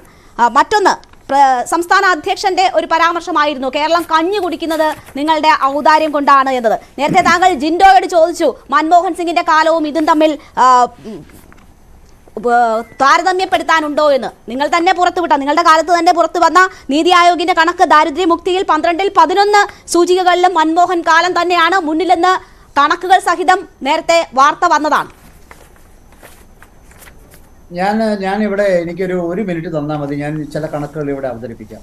മൻമോഹൻ സിംഗ് ഇറങ്ങിപ്പോകുന്ന സമയത്ത് 387 മെഡിക്കൽ കോളേജ് ആയിരുന്നു. ഇന്ന് അത് 706 മെഡിക്കൽ കോളേജാണ്. മെഡിക്കൽ സീറ്റുകൾ 51,348 ആയിരുന്നു. ഇന്ന് അത് 1,08,940 യൂണിവേഴ്സിറ്റികൾ 676 ആയിരുന്നു. ഇന്ന് അത് 1168. ഗ്ലോബൽ ഇന്നൊവേഷൻ റാങ്കിങ് അന്ന് അത് 81ാമത്തെ റാങ്കിങ് ആയിരുന്നു. ഇന്ന് 40ാമത്തെ റാങ്കിങ് ആണ്. 74 എയർപോർട്ടായിരുന്നു ഈ രാജ്യത്തുണ്ടായിരുന്നത് മൻമോഹൻ സിംഗ് ഇറങ്ങിപ്പോകുന്ന സമയത്ത്. ഇന്നത് 149 5 നഗരങ്ങളിലാണ് മെട്രോ ട്രെയിനുകൾ ഉണ്ടായിരുന്നത്. ഇന്ന് അത് 20 നഗരങ്ങളിലായിരിക്കുന്നു. NH റോഡുകൾ 25,000 കിലോമീറ്ററാണ് 10 വർഷത്തിൽ മൻമോഹൻ സിംഗ് നടത്തിയത്. ഈ 9 വർഷത്തിൽ നരേന്ദ്രമോദിയുടെ കാലയളവിൽ 54,000 കിലോമീറ്ററാണ് നടത്തിയിരിക്കുന്നത്. ഇനി വേഗതയാണെങ്കിൽ അന്ന് 12 കിലോമീറ്റർ ആയിരുന്നു ഒരു ദിവസം, ഇന്ന് അത് 28 കിലോമീറ്റർ ആയിരുന്നു. ഇത്തരത്തിൽ എനിക്കൊരു 40-50 പാരാമീറ്റർ എനിക്ക് ഇവിടെ പറയാൻ സാധിക്കും. തീർച്ചയായും രാജ്യം മുന്നോട്ട് പോയ ഭാഗങ്ങൾ ഉണ്ടാകാം, അത് വേണമല്ലോ. ഒരു രാജ്യം മുന്നോട്ട് തന്നെയാണല്ലോ പോകേണ്ടത്. പക്ഷേ പോഷകാഹാര ലഭ്യത, ശിശുമരണ നിരക്ക്, വിദ്യാഭ്യാസം, ശുചിത്വം, വൈദ്യുതി, പാർപ്പിടം, പാചക ഇന്ധനം തുടങ്ങിയ പാരാമീറ്റേഴ്സ് എടുത്ത് നടത്തിയ പഠനമാണ് മൻമോഹൻ സിംഗിന്റെ കാലമായിരുന്നു മുന്നിൽ മെച്ചപ്പെട്ടത് എന്ന കണക്ക് നീതി ആയോഗ് തന്നെ പുറത്തുവിട്ടതാണ്. പാവങ്ങളെ സംബന്ധിക്കുന്ന കാര്യമാണേ. അതായത് ഞാനൊരു കാര്യം ഞാൻ പറയാം. ഒരു രാജ്യം വികസിക്കുന്ന സമയത്ത് സ്വാഭാവികമായിട്ടും പരമാവധി ഈ പറയുന്ന രീതിയിലുള്ള എല്ലാ പാരാമീറ്റേഴ്സും നമ്മൾ മുന്നിൽ കൊണ്ടുവരാനുള്ള ശ്രമം നമ്മൾ നടത്തുന്നുണ്ട്. ഞങ്ങൾ മെഡിക്കൽ കോളേജ് കെട്ടിയിട്ടുണ്ട്, വിമാനത്താവളം പണിതിട്ടുണ്ട് എന്ന് പറഞ്ഞാൽ കാര്യമാകുമോ ശ്രീ കൃഷ്ണദാസ്? എന്റെ രേണുക, ഈ പറയുന്ന അതായത് ഏറ്റവും കൂടുതൽ ശൗചാലയങ്ങൾ പണിത് ഈ കാലഘട്ടത്തിലാണ്. 20 കോടി ജനങ്ങൾക്ക് അവർ ദാരിദ്ര്യ രേഖയ്ക്ക് മുകളിൽ വന്നിരിക്കുന്നു ഈ കഴിഞ്ഞ 10 വർഷത്തിനുള്ളിൽ. പാവപ്പെട്ടവർക്ക് ഏറ്റവും കൂടുതൽ വീടുകൾ പണിതിരിക്കുന്നു ഈ സർക്കാർ. അപ്പോൾ ശൗചാലയം മുതൽ വീട് മുതൽ റോഡ്, പാലം, റെയിൽവേ, വിമാനം, സകലമാന രംഗത്തും നമ്മൾ വികസനത്തിന്റെ കുതിപ്പിലാണ് ഈ രാജ്യം. ഏറ്റവും കൂടുതൽ വളർച്ചാ നിരക്കുള്ള രാജ്യം ഭാരതമായി മാറിയിരിക്കുന്നു. ഇതൊന്നും താങ്കൾക്ക് കാണുന്നില്ലേ? മൻമോഹൻ സിംഗ് അധികാരത്തിൽ വരുമ്പോൾ 57.47% പോഷകാഹാര കുറവ് 10 വർഷത്തിനുള്ളിൽ 20% കുറഞ്ഞു. മോദി കാലത്ത് വെറും 5% കുറഞ്ഞത്. അതുപോലെ പോഷകാഹാര ലഭ്യതയിലായാലും ശിശുമരണ നിരക്കിലായാലും വിദ്യാഭ്യാസത്തിലായാലും വൈദ്യുതി, പാർപ്പിടം, പാചകവാതകം, ഈ കണക്കുകൾ സാധാരണക്കാരുമായി ബന്ധപ്പെട്ടതാണ്. ശ്രീ ഇ കൃഷ്ണദാസ്, താങ്കൾ തന്നെയാണ് ഇവിടെ മൻമോഹൻ സിംഗിന്റെ കാലഘട്ടത്തിന്റെ താരതമ്യം എടുത്തിട്ടത്. അതുകൊണ്ട് മാത്രം പറഞ്ഞു എന്നേ ഉള്ളൂ. അല്ലല്ല, നിങ്ങൾ പറയുന്ന കണക്കുകളൊക്കെ നീതി ആയോഗിനെയൊക്കെ നിങ്ങൾ കോട്ട് ചെയ്യുന്ന കണക്കുകളൊക്കെ 100% ഞാൻ അത് ചാലഞ്ച് ചെയ്യുന്നു. നിങ്ങൾ പുറത്തുവിട്ട കണക്ക്, ഒരു മിനിറ്റ് ഞാനൊന്ന് പറഞ്ഞ് പൂർത്തീകരിക്കട്ടെ. അതിലെന്താണ് ഭയമെന്നുള്ളത് നമ്മളല്ല വിശദീകരിക്കേണ്ടത്. പിന്നെ നിങ്ങൾ റേഡിയോ ഓൺ ചെയ്ത് വെച്ചാൽ മതി. എനിക്ക് എന്നൊന്നും പറയാൻ വിടുന്നില്ലെങ്കിൽ നിങ്ങൾ ചോദ്യം ചോദിച്ചിട്ട് നിങ്ങൾ തന്നെ വീണ്ടും എന്തിനാ ആവർത്തിക്കുന്നത്? ശിശുമരണ നിരക്ക് 100% കമ്മിയാണ്, അത് കൂടിയിട്ടില്ല. എന്നാൽ കേരളം പോലെയുള്ള സംസ്ഥാനങ്ങളിൽ, പ്രത്യേകിച്ച് അട്ടപ്പാടി പോലെയുള്ള സ്ഥലങ്ങളിൽ, ചില പ്രത്യേക സ്ഥലങ്ങളിൽ ശിശുമരണ നിരക്ക് അതേപടി നിലനിൽക്കുന്നു. അത് കൂടിയിട്ടില്ല, അതേപടി നിലനിൽക്കുന്നു. സ്വാഭാവികമായിട്ടും അത് തിരുത്തപ്പെടേണ്ടതാണ്. അത് സംസ്ഥാന സർക്കാരുകളാണ് തിരുത്തേണ്ടത്. അതിന് കേരളത്തിലെ ഈ സർക്കാരുകൾ എന്ത് നടപടിയാണ് എടുത്തിരിക്കുന്നത്? അട്ടപ്പാടിയുള്ള പോലുള്ള സ്ഥലത്ത് ശിശുമരണ നിരക്ക് കമ്മിയാക്കാൻ എന്തെങ്കിലും നടപടി എടുത്തിട്ടുണ്ടോ? ഇപ്പോഴും അവിടെ ഈ പറയുന്ന ഒരാൾക്ക് അസുഖം വരുന്ന സമയത്ത് റോഡില്ല. എങ്ങനെ കൊണ്ടുപോകുന്നത്? 4 ആള് ചുമന്നിട്ടാ കൊണ്ടുപോകുന്നത്. ഈ കഴിഞ്ഞ ദിവസം അടക്കം പത്രത്തിൽ വന്നതല്ലേ. അതെന്താ നിങ്ങൾ കാണാതെ പോകുന്നത്? അപ്പൊ ഇത്തരത്തിൽ കേരളം പോലുള്ള സംസ്ഥാനങ്ങളിൽ പ്രതിപക്ഷ പാർട്ടികൾ ഭരിക്കുന്ന സ്ഥലങ്ങളിൽ ഇത്തരത്തിൽ വികസന മുരടിപ്പുണ്ട്, തർക്കമില്ല. അത് മൊത്തത്തിൽ ഈ പറയുന്ന പാർട്ടികൾ ഭരിക്കുന്ന ഇടങ്ങളിൽ മാത്രമാണോ ശ്രീ കൃഷ്ണദാസ്? ഇവിടെ ഇപ്പോൾ ഈ താങ്കൾ ഇത് സൂചിപ്പിക്കുമ്പോൾ തന്നെ ഈ ചർച്ചയിൽ വിഷയമായി വന്ന കാര്യം തന്നെയാണ്. കേരളത്തെ സൊമാലിയയോട് 2016 പ്രധാനമന്ത്രി നരേന്ദ്രമോദി ഉപമിച്ചത്. അതേ സാഹചര്യം തന്നെ ഇപ്പോഴും തുടരുന്നു എന്ന് താങ്കൾ പറയുന്നു. കേന്ദ്രത്തിന് ഇത് കൈയും കെട്ടി നോക്കി നിൽക്കലാണോ കേന്ദ്രത്തിന്റെ പണി? കേന്ദ്രം കേരളത്തിനെ പരമാവധി സഹായിച്ചിട്ടുണ്ട്. ഏതാണ്ട് ഞാൻ മനസ്സിലാക്കുന്നു ഏറ്റവും കൂടുതൽ പൈസ കിട്ടിയ കാലഘട്ടമാണ് കേരളത്തിന് ഈ 10 വർഷക്കാലം. അത് നേരെ വണ്ണം അത് ഉപയോഗിച്ചിട്ടുണ്ടോ, നേരെ വണ്ണം അത് വിനിയോഗിച്ചിട്ടുണ്ടോ, അതിന്റെ കണക്കുകൾ നൽകിയിട്ടുണ്ടോ എന്നൊക്കെ ചോദിച്ചു കഴിഞ്ഞാൽ എന്നെക്കാട്ടും കൂടുതൽ നന്നായിട്ട് ശ്രീ സമ്പത്തിനായിരിക്കും ഇവിടെ പറയാൻ സാധിക്കുക. നമുക്കറിയാം പരോക്ഷമായിട്ടെങ്കിലും അതിൽ ഉറച്ചു നിൽക്കുകയാണ് ശ്രീ ഇ കൃഷ്ണദാസ്. ഇപ്പോഴും സംസ്ഥാനങ്ങളുടെ ഉത്തരവാദിത്തമാണ് അത്. അവിടെ മാറ്റം വന്നിട്ടില്ല എന്ന് പറയുന്നു. സംസ്ഥാന അധ്യക്ഷൻ പറഞ്ഞ കാര്യത്തിൽ താങ്കൾ വിശദീകരണം നൽകിയതാണ്. ജിൻഡോയിലേക്ക് ഞാൻ വരാം. ശ്രീയെ സമ്പത്ത് മറുപടി. രേണുക, ശ്രീ കൃഷ്ണദാസ് ചേട്ടൻ പറയുന്നത് എല്ലാ നേട്ടങ്ങളും അവരുടേതായ മികവ് കൊണ്ടാണ്. ഈ രാജ്യത്തുണ്ടായിട്ടുള്ള എല്ലാ കോട്ടങ്ങളും ഈ നാട്ടുകാരുടെ കൊണ്ടാണ്. ഇത് ഇപ്പോൾ സൊസൈറ്റിയിൽ നമ്മൾ ഈ ചർച്ചയിൽ പങ്കെടുക്കുമ്പോൾ എൻ്റെ ഹെഡ്ഫോൺ വെക്കുന്നതിന് വേണ്ടി നമ്മുടെ ചങ്ങാതി നൽകിയതായിട്ടുള്ള, ഇവിടെ കൊണ്ടുവന്ന് വെച്ചതായിട്ടുള്ള ഒരു മൊബൈലാണ്. ഈ മൊബൈലായിരുന്നല്ലോ നമ്മളൊരു 20 കൊല്ലത്തിന് മുമ്പ് നമുക്ക് കാണാൻ പറ്റില്ലായിരുന്നു. 15 കൊല്ലത്തിന് മുമ്പ് ഇത് വന്നു. ഇപ്പോൾ നമ്മൾ ഉപയോഗിക്കുന്ന മൊബൈലുകളെല്ലാം മൾട്ടിമീഡിയ ആയിട്ടുള്ള ഇത്തരം സാധനങ്ങളാണല്ലേ. ലോകത്തിൻ്റെ ഏത് ഭാഗത്തിരുന്നിട്ടും നമുക്കെല്ലാം. അപ്പോൾ ഇതെല്ലാം BJPയുടെ നേട്ടങ്ങളാണ്. നമ്മൾ ഈ ISRO സ്ഥാപിക്കുന്ന VSSC എല്ലാം വന്നല്ലോ. അപ്പോൾ ആദ്യം ഇത് ടേൾസ് ആയിരുന്നു. തുമ്പ ഇക്വട്ടോറിയൽ റോക്കറ്റ് ലോഞ്ചിങ് സ്റ്റേഷൻ തുമ്പയിലാണ് ഇത് ആരംഭിച്ചത്. അപ്പോൾ അന്ന് ഈ റോക്കറ്റ് വിടുമ്പോൾ പലപ്പോഴും കടലിലാണ് പോയിക്കൊണ്ടിരുന്നത്. ഇപ്പോൾ നമ്മളെങ്ങനെയാണ് ചന്ദ്രയാൻ ദൗത്യവും ചൊവ്വ ദൗത്യവും എല്ലാം നടത്തുകയാണ്. അതെല്ലാം നമ്മുടേതായ കഴിവ് കൊണ്ടാണ്. ഈ ഇൻഫൻറ്റ് മോർട്ടാലിറ്റി റേറ്റിനെ കുറിച്ച് അദ്ദേഹം പറഞ്ഞത് എന്തായാലും നന്നായി. ഉത്തർപ്രദേശിലെ ഇൻഫൻറ്റ് മോർട്ടാലിറ്റി റേറ്റ് 1000ന് 50.5. കേരളത്തിൽ 2016 ആയിരുന്നപ്പോൾ അന്ന് ഇൻഫൻറ്റ് മോർട്ടാലിറ്റി റേറ്റ് അന്ന് 9 ആയിരുന്നത്, ഇപ്പോൾ അത് 4 കോവിഡ് കാലത്ത് പോലും നമ്മളത് കുറഞ്ഞു. ശിശുമരണ നിരക്ക് മാത്രമല്ല, മാതൃമരണ നിരക്കും കേരളത്തിൽ കുറഞ്ഞു എന്ന് മാത്രമല്ല, നമ്മളെല്ലാവരും ഈ കേരളത്തിൽ ഇന്ത്യയിലെ പ്രതീക്ഷിത ആയുസിനേക്കാൾ 10 വയസ്സ് കൂടുതലാണ് ഈ കേരളത്തിൽ മനുഷ്യർ ജീവിക്കുന്നത്. ഇതെല്ലാം ഈ ഇന്ത്യ ഗവൺമെൻറ്റിൻ്റെതായ ഔദാര്യം കൊണ്ടാണ്, ഞങ്ങളുടെ നേട്ടം കൊണ്ടാണ്. നിങ്ങളെല്ലാം ജീവിച്ചിരിക്കുന്നത് ഞങ്ങൾ ഭരിക്കുന്നത് കൊണ്ടാണ് എന്നുകൂടി ഇനി BJP നേതാക്കൾ നമ്മുടെ ആളുകളോട് വന്ന് പറഞ്ഞാൽ അതിന് കഷ്ടം എന്നല്ലാതെ എന്തു പറയണം. ഇന്ത്യയിലെ പ്രതീക്ഷിത ആയുസിനേക്കാൾ 10 വയസ്സ് കൂടുതൽ കേരളത്തിലെ സ്ത്രീകൾക്ക്, പുരുഷന്മാർക്ക് ഇന്ത്യയിലെ പ്രതീക്ഷിത ആയുസിനേക്കാൾ 10 വയസ്സ് കൂടുതൽ. ഇന്ത്യയിൽ നിതി ആയോഗിന്റെ കണക്ക് മറ്റു കാര്യങ്ങൾ ജീവിക്കാൻ കഴിയുന്ന മനുഷ്യനായി ജീവിക്കാൻ കഴിയുന്ന ഒരു സംസ്ഥാനത്ത് വന്നതുകൊണ്ട് പഴയ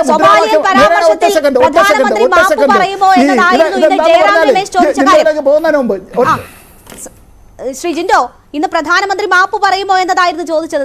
മാപ്പില്ല എന്നുള്ളത് വ്യക്തമായില്ലേ? ശ്രീ കൃഷ്ണദാസ് പറയുന്നു ഇപ്പോഴും അത് തന്നെയാണ് ഈ ഇടങ്ങളിലൊക്കെ ഉള്ള സാഹചര്യം, അത് സംസ്ഥാന സർക്കാരിന്റെ കുറവാണ്, കുറ്റമാണ് എന്നതാണ് അദ്ദേഹം സൂചിപ്പിച്ചത്. അല്ല രേണുക, അദ്ദേഹം പറയുന്നത് ഒരു നമ്മൾ ഈ കവലപ്രസംഗം പറയുന്നതിനേക്കാൾ നിലവാരം കുറഞ്ഞ ആർഗ്യുമെന്റ്സ് ആണ് അദ്ദേഹം പറയുന്നത്. കേരളത്തിൽ പല പ്രശ്നങ്ങളുണ്ട്, അതിൽ നമ്മൾ സമ്പത്ത് സാറും ഞങ്ങളും തമ്മിൽ ആർഗ്യുമെന്റ്സ് ഉണ്ട്, ഞങ്ങൾക്ക് അഭിപ്രായ വ്യത്യാസമുണ്ട്. പക്ഷേ BJPയുടെ പ്രതിനിധി പറയുന്നത് ശുദ്ധ തോന്നിവാസവും ശുദ്ധ കളവുമാണ്. അദ്ദേഹം പറയുന്ന വികസനം നടത്തിയെന്ന തൊഴിലില്ലായ്മയിൽ 45 വർഷത്തെ ഏറ്റവും താഴത്തേക്ക് തൊഴിലില്ലായ്മ വികസിപ്പിച്ചു നിങ്ങൾ. അടുത്ത് പട്ടിണിയിൽ നിങ്ങൾ വികസിപ്പിച്ചു. അതുപോലെ വിലക്കയറ്റത്തിൽ ഈ രാജ്യം 10 വർഷം കൊണ്ട് വലിയ വികസനം നിങ്ങൾ നടത്തി. പെട്രോളിയം ഡീസൽ ഉൽപ്പന്നങ്ങളുടെ വില വർദ്ധിപ്പിച്ച് നിങ്ങൾ വികസനം നടത്തി. ഗ്യാസിന്റെ വില വലിയ രീതിയിൽ നിങ്ങൾ വർദ്ധിപ്പിച്ചു, വികസിപ്പിച്ചു. നികുതി കൊള്ളയിലൂടെ കോടാനുകോടി മനുഷ്യരെ കൊള്ളയടിച്ചു നിങ്ങൾ, അങ്ങനെ വികസനം നടത്തി. ആൾക്കൂട്ട അക്രമങ്ങളുടെ വികസനം ഉണ്ടായി. വർഗീയ കൊലപാതകങ്ങളുടെ എണ്ണം വർദ്ധിപ്പിച്ചു വികസനം നടത്തി. സ്ത്രീ പീഡനങ്ങളും ഉന്നാവ് ഹത്രാസ് പോലെയുള്ള പീഡനങ്ങളും കൊലപാതകങ്ങളും നിങ്ങൾ വർദ്ധിപ്പിച്ചു, വികസിപ്പിച്ചു. ആദിവാസി ദളിത് വിഭാഗത്തിൽപ്പെട്ട മനുഷ്യരെ പീഡിപ്പിക്കുന്നതിൽ നിങ്ങളുടെ വികസനം നിങ്ങൾ കൊണ്ടുവന്നിട്ടുണ്ട്. അദാനിയുടെ ഷെൽ കമ്പനിയിലേക്ക് കോടിക്കണക്കിന് രൂപ ഒഴുകി വരുന്ന ആ വലിയ വികസനം കാഴ്ചവെക്കാൻ നിങ്ങൾക്ക് സാധിച്ചിട്ടുണ്ട്. കർഷക ആത്മഹത്യകളുടെ എണ്ണം വർദ്ധിപ്പിക്കാൻ നിങ്ങൾക്ക് സാധിച്ചിട്ടുണ്ട്. ഇലക്ട്രൽ ബോണ്ട്, ED റെയ്ഡ്, അതുപോലെ PM കെയർ ഫണ്ട്, കൽക്കരി കുംഭകോണം അടക്കമുള്ള കോടാനുകോടിയുടെ അഴിമതിയുടെ കാര്യത്തിൽ നിങ്ങൾക്ക് വികസനം കാഴ്ചവെക്കാൻ പറ്റി.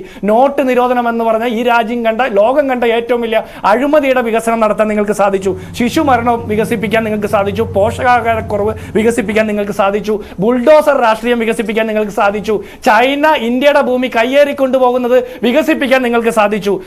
ഭീകരാക്രമണം വർദ്ധിപ്പിക്കാൻ നിങ്ങൾക്ക് സാധിച്ചു. ഇപ്പോൾ പോലും കാശ്മീരിൽ തെരഞ്ഞെടുപ്പ് നടത്താനുള്ള സാഹചര്യമില്ലെന്ന് തെരഞ്ഞെടുപ്പ് കമ്മീഷണർ പറയേണ്ട ഗതികേടിലേക്ക് അവിടുത്തെ ഭീകരാക്രമണങ്ങൾ കൂടി എന്നുള്ള രീതിയിലേക്ക് വികസിപ്പിക്കാൻ നിങ്ങൾക്ക് സാധിച്ചു. വനിതാ ഗുസ്തി താരങ്ങൾ ഇന്ത്യയുടെ തെരുവീതികളിൽ സമരം ചെയ്യുന്ന സമരങ്ങളുടെ എണ്ണം വർദ്ധിപ്പിക്കാൻ നിങ്ങൾക്ക് സാധിച്ചു. വിദേശ രാഷ്ട്രീയം വികസിപ്പിക്കാൻ സാധിച്ചു. ഇന്ത്യയുടെ പൊതുകടം വികസിപ്പിക്കാൻ സാധിച്ചു. അതല്ലാതെ സാധാരണ മനുഷ്യർക്ക് അനുഭവവേദ്യമാകുന്ന എന്ത് വികസനമാണ് നിങ്ങൾക്ക് നടത്താൻ സാധിച്ചത്? ഇവിടെ വിലക്കയറ്റത്തിൽ നിന്ന് നിങ്ങൾക്ക് മുക്തി കൊടുക്കാൻ പറ്റിയോ? പട്ടിണിയിൽ നിന്ന് ആളുകളെ കൈപിടിച്ചുയർത്താൻ സാധിച്ചോ? ആളുകൾക്ക് തൊഴിൽ കൊടുക്കാൻ സാധിച്ചോ? ഏതെങ്കിലും ഒരു സാധനത്തിന്റെ വില കുറയ്ക്കാൻ സാധിച്ചോ? മോദിയുടെ വില കുറഞ്ഞു അല്ലാതെ, BJPയുടെ ഗ്യാരണ്ടി ഇല്ലാതായി എന്നല്ലാതെ സാധാരണപ്പെട്ട മനുഷ്യന് ഈ രാജ്യത്ത് ജീവിക്കാൻ അനുകൂലമായിട്ടുള്ള എന്ത് സാഹചര്യമാണ് സൃഷ്ടിച്ചിട്ടുള്ളത്? ഇവിടെ അല്പം സാഹചര്യമുള്ള ആളുകൾ മുഴുവൻ നാടുവിടുന്ന ഗതികേടില്ല. ഈ ലോകത്ത് ഇന്ത്യയിൽ നിന്ന് ഏറ്റവും കൂടുതൽ അനധികൃത കുടിയേറ്റക്കാരുണ്ടാകുന്ന ഗുജറാത്തിൽ നിന്ന്, നിങ്ങളുടെ മധുര മനോജ്ഞ ഗുജറാത്തിൽ നിന്ന്. എന്തുകൊണ്ട് അവരൊക്കെ പോകുന്നത്? നിങ്ങൾ ഇത്ര വലിയ സംസ്ഥാനമാണ്, ഇത്ര വലിയ നേട്ടങ്ങൾ നടത്തിയ സംസ്ഥാനമാണെന്നല്ലേ പറയുന്നത്. എന്തുകൊണ്ടാണ് അനധികൃത കുടിയേറ്റക്കാരുടെ എണ്ണം വർദ്ധിക്കുന്നത്? അപ്പോൾ ആളുകൾക്ക് തൊഴിൽ കൊടുക്കണം സാർ.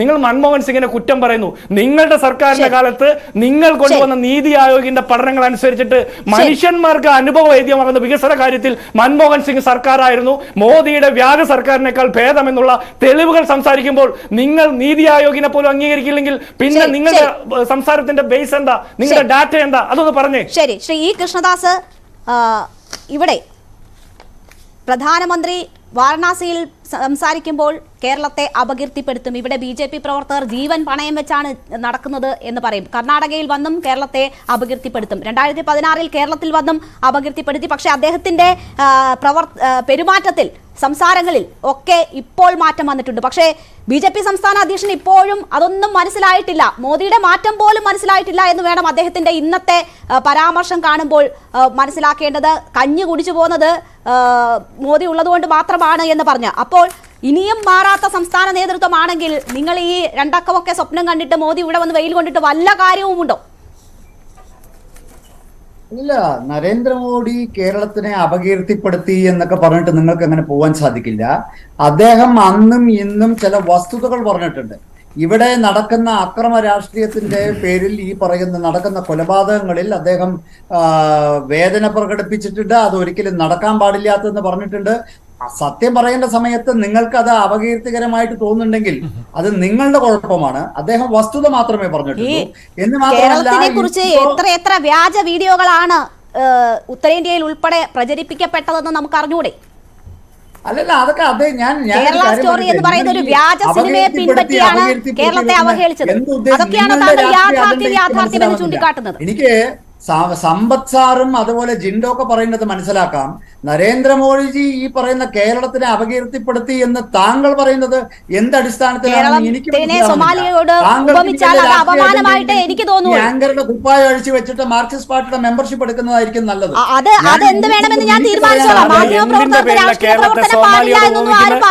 ലോകരാജ്യങ്ങളോട് കിടപിടിക്കുന്ന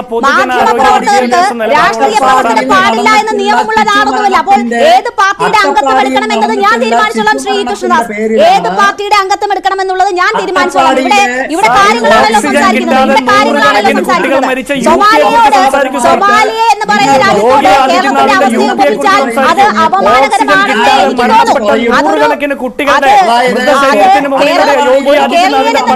തോന്നുന്നു. അദ്ദേഹം അത് പറഞ്ഞിരുന്നത്. നിങ്ങൾ അട്ടപ്പാടിയെ കുറിച്ച് പറയുമ്പോൾ നിങ്ങൾ യോഗി ആദിത്യനാഥിനെ കുറിച്ച് പറയൂ. ഓക്സിജൻ കിട്ടാതെ മരണപ്പെട്ട കുട്ടികളോട് സംസാരിക്കൂ. ജിൻഡോ ഇവിടെ യോഗി ആദിത്യനാഥിന്റെ പ്രവർത്തകരെ കൊലപ്പെടുത്തിയിട്ടുണ്ട്. അട്ടപ്പാടിയിൽ ശിശുമരണങ്ങൾ നടന്നിട്ടുണ്ട്. അതിന്റെയൊക്കെ പേരിലാണ് അദ്ദേഹം ഇതെല്ലാം കൊലപ്പെടുത്തിയ ആളുകളുമായിട്ടാണ് നിങ്ങളുടെ ബിജെപിയുടെ സ്ഥാനാർത്ഥിക്ക് കൂട്ടുകച്ചവടം. നിങ്ങളുടെ ആളുകളെ കൊലപ്പെടുത്തിയ ആളുകളാണ് ഞങ്ങളെ എതിർക്കുന്നത്. നിങ്ങളിപ്പോ നിങ്ങളുടെ ആളുകളെ കൊലപ്പെടുത്തിയ ആളുകളുമായിട്ട് കൂട്ടുകച്ചവടം നടത്തുന്നത് തിരുവനന്തപുരത്തെ നിങ്ങളുടെ സ്ഥാനാർത്ഥി രാജീവ് ചന്ദ്രശേഖറാണ്. അദ്ദേഹത്തോട് ചോദിക്കണം, ഇ.പി. ജയരാജനായിട്ട് എന്ത് കൂട്ടുകച്ചവടമാണ്? നിരവധി ബിജെപിക്കാരുടെ അത് മറ്റൊരു വിഷയമാണല്ലോ. ശ്രീ ജിൻഡോ അദ്ദേഹം പറഞ്ഞു പൂർത്തിയാകട്ടെ, നമുക്ക് സമയം പോകും. ജിൻഡോ, നിങ്ങൾ ഞാൻ പറയട്ടെ, എത്ര നൂറുകണക്കിന് കോൺഗ്രസ് പ്രവർത്തകരെയാണ് മാർക്സിസ്റ്റ് പാർട്ടി കൊലപ്പെടുത്തിയിരിക്കുന്നത്. എന്നിട്ട് നിങ്ങളെ ഇപ്പൊ ഈ രണ്ടുപേരും കൂടി ഒരുമിച്ചല്ലേ ഡൽഹിയില് കൈവക്കാൻ പോകുന്നത്? നിങ്ങൾക്ക് ഈ പറയുന്ന യാതൊരു വിധത്തിലും നാണവും മാനവും ഇല്ലാതെ ഇപ്പോ മാർക്സിസ്റ്റ് പാർട്ടിയുമായിട്ട് ഒരുമിച്ച് ഇന്ത്യ സഖ്യം എന്ന് പറഞ്ഞ് നിങ്ങളൊരു സഖ്യം ഉണ്ടാക്കിയിരിക്കുന്നത്. നിങ്ങൾ ആരൊക്കെയായിട്ട് സഖ്യം ഉണ്ടാക്കുന്നു? ശ്രീ ഇ. കൃഷ്ണദാസ്, രാഷ്ട്രീയത്തിൽ അങ്ങനെ സ്ഥിരം ശത്രുക്കൾ ഇല്ലല്ലോ. നിങ്ങൾ സാധ്യമായ എല്ലാ തരത്തിലുള്ള സഖ്യം ഉണ്ടാക്കിയില്ല. അപ്പോൾ അങ്ങനെ സാഹചര്യങ്ങൾ മാറി മാറി വരുന്നതിനനുസരിച്ച് സഖ്യങ്ങൾ മാറും. പക്ഷെ ഇതിപ്പോൾ അതല്ലല്ലോ. സംസ്ഥാന അധ്യക്ഷൻ പറയുകയാണ്, ദാ കേരളം കഞ്ഞി കുടിച്ചു പോകുന്നത് ഇതുകൊണ്ടാണെന്ന്. കോടതി പറഞ്ഞു കടമെടുപ്പ്, കോടതി പറഞ്ഞു പൈസ കൊടുക്കേണ്ടി വന്നില്ലേ? തമിഴ്നാട്ടിൽ പ്രധാനമന്ത്രി ഇതുപോലെ 6 തവണ പോയി കഴിഞ്ഞ 2 മാസത്തിനിടെ. നോക്കൂ, അവര് വലിയ രീതിയിലുള്ള വിഷമങ്ങൾ അനുഭവിച്ചു കിടന്നപ്പോൾ കേന്ദ്രത്തിനോട് പാക്കേജ് ആവശ്യപ്പെട്ടു, കൊടുത്തില്ല. കഴിഞ്ഞ ദിവസവും M.K. സ്റ്റാലിൻ പറഞ്ഞു, ഒരു നയാ പൈസ തരാത്ത സർക്കാരാണ് കേന്ദ്രം ഭരിക്കുന്നതെന്ന്. അവിടെയാണ് മോദി വിട്ടുവിട്ടു പോയി സന്ദർശനം നടത്തുന്നത്. അപ്പോൾ സംസ്ഥാനങ്ങളെ അവരുടെ കെടുതിയിൽ, അവരുടെ പ്രശ്നങ്ങളിൽ സഹായിക്കാതെ വെറുതെ റോഡ് ഷോ നടത്തിയത് കൊണ്ട് മാത്രം വോട്ട് കിട്ടുമോ? ഈ രാജ്യത്തെ ശ്രീലങ്കയാക്കാൻ അനുവദിക്കില്ല. ഇപ്പൊ അവിടെ ഡൽഹിയിൽ അവിടെ സുപ്രീം കോടതിയിൽ കേസ് നടക്കുന്നത് എത്ര 1000 കോടി കടമെടുക്കാം എന്നതിനെ സംബന്ധിച്ചിട്ടാണ് തർക്കം. കേന്ദ്രം പറയുന്നത് 5000 കോടിയിലധികം കേന്ദ്രത്തിന് കൊടുക്കേണ്ടി വന്നില്ലേ? സുപ്രീം കോടതിയിൽ പോയപ്പോൾ കൊടുക്കേണ്ടി വന്നില്ലേ? കടമെടുക്കുകയാണ്. കേന്ദ്രമല്ല കൊടുക്കുന്നത്, കേരളം കടമെടുക്കുകയാണ്. ആയിക്കോട്ടെ, കടമായിക്കോട്ടെ. നിങ്ങൾക്ക് ആദ്യം എന്താണ് വസ്തുത? നിങ്ങൾ കേന്ദ്രം കടമെടുക്കുന്നില്ലേ? പരിധിയിൽ കവിഞ്ഞ കടം കേന്ദ്രം എടുക്കുന്നില്ലേ? ഭാവിയിൽ കേന്ദ്രത്തിന് ആശങ്കയുണ്ട്. കേരളത്തിന് ജനങ്ങളുടെ ഭാവിയിൽ കേന്ദ്രത്തിന് ആശങ്കയുണ്ട്. ഇങ്ങനെ കടമെടുക്കാൻ സാധിക്കില്ല. അവര് ചോദിക്കുന്നത് എത്രയാ? ഈ പരിധിയിൽ കവിഞ്ഞ കടം കേന്ദ്രം എടുക്കുന്നില്ലേ? ശ്രീ കൃഷ്ണദാസ്, പരിധിയിൽ കവിഞ്ഞ കടം കേന്ദ്രം എടുക്കുന്നില്ലേ? കേന്ദ്രം ഇതിന്റെ ലിമിറ്റ് ആണെന്ന് നിങ്ങൾ എന്താ പറയുന്നത്? കേന്ദ്രം എടുക്കുന്നത് ഫൈനാൻസ് കമ്മീഷൻ പറയുന്ന കടത്തിന്റെ ലിമിറ്റിലാണ്. അല്ല, താങ്കൾ തെറ്റിദ്ധരിപ്പിക്കുകയാണ്. വെല്ലുവിളി ഏറ്റെടുത്തോളൂ, താങ്കൾ തന്നെ പരിശോധിച്ചോളൂ. അനുവദനീയമായതിൽ കൂടുതൽ പണം കടമെടുത്തുകൊണ്ടാണ് കേന്ദ്രം ഈ ഭരണം നടത്തുന്നത്. പക്ഷേ കേരളത്തിന്റെ കാര്യത്തിൽ നിങ്ങൾ തടസ്സം വെച്ചു. കോടതിയിൽ പോയപ്പോൾ നിങ്ങൾക്ക് നിലപാട് മാറ്റി ഫൈനാൻസ് കമ്മീഷന്റെ രേഖയുടെ അടിസ്ഥാനത്തിലാണ് ഞാൻ പറയുന്നത്. ഫൈനാൻസ് കമ്മീഷൻ വെച്ചിട്ടുള്ള ലിമിറ്റിന്റെ ഉള്ളിൽ നിന്നുകൊണ്ടാണ് കേന്ദ്രം കടമെടുക്കുന്നത്. താങ്കൾ വസ്തുതാവിരുദ്ധമായ കാര്യങ്ങളാണ് ശ്രീ കൃഷ്ണദാസ് സൂചിപ്പിക്കുന്നത്. GDP-യുടെ അനുവദനീയമായതിലും അളവിൽ കൂടുതൽ പണം കേന്ദ്രം എടുക്കുന്നുണ്ട്. പക്ഷേ കേന്ദ്ര നേതാക്കൾ പോലും പറയുന്നത് അത് അടിസ്ഥാന സൗകര്യ വികസനത്തിനും മറ്റ് ഡെവലപ്മെന്റൽ കാര്യങ്ങൾക്കും വരുമാനം ഉണ്ടാക്കുന്നതിനും ഉപയോഗിക്കുന്നു എന്നൊരു ന്യായമാണ് അവർ പോലും വെക്കുന്നത്. അവർക്ക് പോലും ഇല്ലാത്ത വാദവും ന്യായവുമാണ് താങ്കൾ മുന്നോട്ട് വെക്കുന്നത്. പക്ഷേ ശ്രീ കൃഷ്ണദാസ്, ഈ തമിഴ്നാടിനായാലും കേരളത്തിനായാലും ദുരിത സമയത്ത് ഇവിടെ പ്രളയ സമയത്ത് തന്ന റേഷന് പോലും പണം വാങ്ങിയിട്ടുണ്ട്. തമിഴ്നാട്ടിൽ അവർ വലിയ രീതിയിലുള്ള ദുരിതം അനുഭവിച്ചപ്പോൾ ആവശ്യപ്പെട്ട പാക്കേജ് അവർക്ക് അനുവദിച്ചില്ല. ഇങ്ങനെ അവരുടെ വിഷമതകളിൽ ഇടപെടാതെ, അവർക്ക് ആവശ്യമുള്ള വിഹിതം നൽകാതെ, അർഹതപ്പെട്ടത് നൽകാതെ സമീപനം സ്വീകരിച്ചിട്ട് അവിടേക്ക് സന്ദർശനം നടത്തിയത് കൊണ്ട് കാര്യമുണ്ടോ? സൗജന്യമായിട്ടാണ് ഭക്ഷ്യധാന്യങ്ങൾ കൊടുത്തിരിക്കുന്നത്. വെറുതെ പണം ചോദിച്ചു എന്നൊന്നും പറയല്ലേ. ഒരാളും പണം തന്നിട്ടില്ല. കേരളം എവിടെ പണം തന്നിരിക്കുന്നത്? 80 കോടി ജനങ്ങൾക്കാണ് സൗജന്യ റേഷൻ കൊടുത്തുകൊണ്ടിരിക്കുന്നത്. ഇന്നും അത് തുടർന്നുകൊണ്ടിരിക്കുന്നു. സൗജന്യ റേഷൻ അറിയില്ല ശ്രീ എ സമ്പത്ത്, ബാധിതപ്പെട്ടാണ്. നിങ്ങളുടെ ഔദാര്യമൊന്നും അല്ല. അപ്പൊ അങ്ങനെയായി. ഇപ്പൊ ഇത്ര നേരം പറഞ്ഞത് കൊടുക്കുന്നില്ല എന്ന് എവിടെയെങ്കിലും വല്ലാതെ ന്യായീകരിക്കാനായുള്ള ശ്രമം നടത്തിക്കൊണ്ടിരിക്കുകയാണ്. അദ്ദേഹം അത് ചെയ്യട്ടെ. ഞാന് ഈ അദ്ദേഹം പറഞ്ഞതിൻ്റെ ചുരുക്കം എന്നുള്ളത് രേണുകയെല്ലാം ജനിക്കുന്നതിന് മുമ്പ് ഞാനെല്ലാം കൊച്ചുകുട്ടിയായിരിക്കുമ്പോൾ കേട്ടിട്ടുള്ളൊരു മുദ്രാവാക്യമുണ്ട്. തമ്പ്രാനെന്ന് വിളിപ്പിക്കും, പാളയിൽ കഞ്ഞി കുടിപ്പിക്കും, 12 അണയ്ക്ക് കിളപ്പിക്കും എന്നത്. ആ പറയുന്ന മുദ്രാവാക്യത്തിൻ്റെ പ്രേതം ചില BJP നേതാക്കളെ ആവാഹിച്ചത് കൊണ്ടാണ് ഇത്തരത്തിൽ ഇന്ന് BJPയുടെ സംസ്ഥാന അധ്യക്ഷനിൽ നിന്ന് പോലും ഇത്തരത്തിലുള്ള ചില പ്രതികരണങ്ങൾ ഉണ്ടായത്. ഇവിടെ ഫൈനാൻസ് കമ്മീഷനെ കുറിച്ച് പറഞ്ഞല്ലോ. ആർട്ടിക്കിൾ 280 280 അനുസരിച്ചുള്ള ഒരു ക്വാസി ജുഡീഷ്യൽ എന്നൊക്കെ മാത്രമേ പറയാൻ കഴിയുള്ളൂ. അതൊരു കോൺസ്റ്റിറ്റ്യൂഷണൽ ബോഡി, അങ്ങനെ മാത്രമുള്ളതാണ്. അതിനെ വെച്ചുകൊണ്ട് എന്താ ചെയ്യുന്നത്? ഭരണഘടന അനുസരിച്ച് ഈ യൂണിയനും സംസ്ഥാനങ്ങളും അവർക്ക് കൃത്യമായ അധികാര അവകാശങ്ങൾ അവിടെ വ്യവച്ഛേദിച്ച് നൽകിയിട്ടുണ്ട്. ഇന്ത്യ ഗവൺമെൻറ് കടമെടുക്കുന്നതെല്ലാം പരിധിക്കുള്ളിൽ അത് പരിധിക്കുള്ളിൽ നിന്നുകൊണ്ടേ അല്ല. അങ്ങനെ ആഭ്യന്തരമായും വൈദേശികമായും കടമെടുത്ത് കഴിഞ്ഞിട്ട് റിസർവ് ബാങ്കിനെ ഉപയോഗിച്ച് നോട്ടുകൾ അടിച്ചിറക്കുകയും ചെയ്തുകൊണ്ട് ഈ കാര്യങ്ങൾ മുന്നോട്ട് പോയിക്കൊണ്ടേയിരിക്കുകയാണ്. ഇതെല്ലാം ചെയ്യുമ്പോൾ തന്നെ നമ്മുടെ പ്രകൃതി വിഭവങ്ങൾ കൊള്ളയടിക്കപ്പെടുകയാണ്. അതിന് വലിയ കമ്പനികൾക്ക്, കോർപ്പറേറ്റുകൾക്ക് തീറെഴുതുകയാണ്. അതിൻ്റെ ഭാഗമായിട്ടാണ്, പ്രതിഫലമായിട്ടാണ് സുപ്രീം കോടതി തന്നെ പറഞ്ഞ ക്വിഡ് പ്രോ കോ എന്നുള്ള നിലയിലേക്ക് ഇലക്ട്രൽ ബോണ്ടുകൾ ഇവർ ഈ പറയുന്നത് പോലെ ഇത്തരത്തിലുള്ള legitimising the looting and the legalising the plunder. അതെ, അപ്പോൾ അത്തരം കാര്യം ഇപ്പോൾ ഡോക്ടർ മൻമോഹൻ സിംഗ് മുമ്പ് പറഞ്ഞ വാചകത്തിൽ ഞാൻ കടമെടുത്തിട്ടാണ് ഞാനിത് പറയുന്നത്. ഒരു കാര്യം കൂടി, ഞാനിപ്പോൾ തിരുവനന്തപുരം ജില്ലയിലാണ് ഇരിക്കുന്നത്. ഈ ചർച്ചയിൽ ഞാൻ പങ്കെടുക്കുമ്പോൾ ഒരു കാര്യം നമ്മുടെ പ്രേക്ഷകരടക്കം മനസ്സിലാക്കാനുള്ളത്, പട്ടികവർഗക്കാരായിട്ടുള്ള എല്ലാ കുടുംബങ്ങൾക്കും ഭൂമി നൽകാനായി കഴിഞ്ഞ ഒരു ജില്ലയാണ് ഈ തലസ്ഥാന ജില്ല. നമ്മൾ അറിയേണ്ടുന്ന കാര്യം, ഇന്ത്യയിൽ ഭൂരഹിതരായിട്ടുള്ള ആളുകൾ എണ്ണം കൊണ്ടും ശതമാനം കൊണ്ടും ഏറ്റവും കൂടുതലുള്ളത് UP-യിലാണ്. ഏറ്റവും കുറച്ച് ശതമാനമുള്ളത് ഈ കേരളത്തിലാണ്. അതിദരിദ്രരായിട്ടുള്ള മോസ്റ്റ് പോവർട്ടി എന്ന് നമ്മൾ പറയുന്നതിൽ പെടുത്തുന്നത്, അത്തരത്തിൽ അതിദരിദ്രരായിട്ടുള്ള ആളുകൾ ഏറ്റവും കുറച്ച് ശതമാനവും ഏറ്റവും കുറച്ചെണ്ണവും ഉള്ളത് കേരളത്തിലാണ്. ഏറ്റവും കൂടുതലുള്ളത് UP-യിലാണ്. ഗുജറാത്തിൻ്റെ കാര്യത്തെക്കുറിച്ചൊരു കാര്യം പറയണമല്ലോ. ഇവിടെ സർവകലാശാലകൾ, മെഡിക്കൽ കോളേജുകളെ കുറിച്ചെല്ലാം പറഞ്ഞു. ഏറ്റവും കൂടുതൽ മെഡിക്കൽ കോളേജുകൾ അത്തരത്തിൽ സ്വകാര്യ മേഖലയിൽ വന്നൊരു സംസ്ഥാനം എവിടെ? ഗുജറാത്താണ്. കഴിഞ്ഞ 10 വർഷക്കാലത്തിനിടയിൽ ഒരു സർക്കാർ മേഖലയിലെ മെഡിക്കൽ കോളേജാണ് ഗുജറാത്തിൽ വന്നത് എന്നൊന്ന് പരിശോധിച്ച് നോക്കൂ. ഇവിടെ ഇതെല്ലാം ഇത്തരത്തിൽ ഈ പറയുന്നതായിട്ടുള്ള ഇത്തരം കാര്യങ്ങളെ സംബന്ധിച്ച് നമ്മുടെ എയർപോർട്ടുകൾ വിൽക്കുക, തുറമുഖങ്ങൾ വിൽക്കുക, കൽക്കരി ഖനികൾ വിൽക്കുക, LICയെ വിൽക്കുക, പൊതുമേഖലാ ബാങ്കുകളെ വിൽക്കുക, അതെല്ലാം വികസനമാണ് എന്ന് പറയുക. ഈ കഴിഞ്ഞ വർഷം മാത്രം, ഇപ്പോഴും ഇനി അത് വരേണ്ടത് ഇനിയും കൂടുതൽ വരാനുണ്ട്, 10,000 കോടി രൂപയ്ക്കപ്പുറമാണ് കഴിഞ്ഞ 6 മാസക്കാലത്തിനിടയിൽ ഇന്ത്യയിലെ പൊതുമേഖലാ സ്ഥാപനങ്ങളിൽ നിന്ന് ഇന്ത്യ ഗവൺമെൻറ്റിൻ്റെ ഖജനാവിലേക്ക് വന്നിട്ടുള്ള ലാഭവിഹിതം. അപ്പോഴും പൊന്മുട്ടയിടുന്ന താറാവിനെ തന്നെ കൊന്നു തിന്നണം എന്നുള്ളതാണ്. അതിന് പേരിടുകയാണ്. ഡിമോണിറ്റൈസേഷന്റെ നേരെ വിപരീതമൊന്നുമല്ല മോണിറ്റൈസേഷൻ പൈപ്പ് ലൈൻ എന്ന് പറയുന്നത്. വിൽപ്പനയാണ്, സെല്ലിംഗ് സ്പ്രീ ആണ്. തീർച്ചയായും. എന്തായാലും മോദി തുടരെ വന്നാൽ താമര വിരിയുമോ എന്നതാണ് പ്രേക്ഷകരോട് നമ്മൾ ഇന്ന് ചോദിച്ച ചോദ്യം. അതെ എന്ന് പറയുന്നത് 58% പേർ, അല്ല എന്ന് പറയുന്നത് 39%, നിഷ്പക്ഷമായിട്ടുള്ളത് 3% പേർ. വളരെ നന്ദി ചർച്ചയിൽ പങ്കെടുത്ത എല്ലാ അതിഥികൾക്കും. എന്തായാലും മോദിയെ വീണ്ടും പ്രചരണ രംഗത്ത് തുടർന്നും കൊണ്ടുവരാനാണ് തീരുമാനം എന്നതാണ് സംസ്ഥാന അധ്യക്ഷൻ ഉൾപ്പെടെയുള്ളവർ പറയുന്നത്. എന്തായാലും തെരഞ്ഞെടുപ്പ് രംഗം ചൂടുപിടിക്കുമ്പോൾ ഇനിയും പ്രധാനമന്ത്രി സംസ്ഥാനത്ത് എത്തും എന്ന സൂചന തന്നെയാണ് പാർട്ടി കേന്ദ്രങ്ങൾ നൽകുന്നത്. വളരെ നന്ദി. ചർച്ചയിൽ പങ്കെടുത്ത എല്ലാ അതിഥികൾക്കും അന്ത്യചർച്ച പൂർണ്ണമാകുന്നു. നമസ്കാരം.